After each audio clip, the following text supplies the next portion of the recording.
Since 1941, the David Clark Company has led the way in the design, research, and production of air and space crew safety equipment, producing everything from spacesuits to anti-G suits. Pilots of different high-altitude aircraft, such as the F-4, F-15, XB-70, HL-10, X-24, U-2, and SR-71 Blackbird, have worn standard full-pressure suits made available by the company. Early 1980s efforts to create a standard single suit that could be worn by both SR-71 and U-2 crews resulted in the S-1031C suit, which gradually replaced earlier outfits.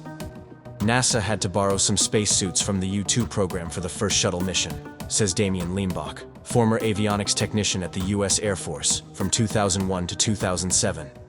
The David Clark Company builds spacesuits for NASA, but they also build the iconic yellow pressure suits that the U-2 and SR-71 program uses. The program calls them pressure suits since they don't actually fly to space, but they are essentially the same suits that the David Clark Company made for NASA. Prior to the first shuttle mission, STS-1, the launch of Columbia, there was a defect detected in the batch of suits NASA was making for the pilots to use. Since the maiden flight of the shuttle mission was also its first real test flight, there were only 2 crew, a pair of pilots, for that mission. However, the suits were not going to be fixed in time, so NASA called up Beale AFB and said, "Hey, we need to borrow a pair of spacesuits." And that's why the crew pictures from the first shuttle mission show the pilots wearing yellow suits, high visibility to easily see downed pilots, instead of the iconic NASA white.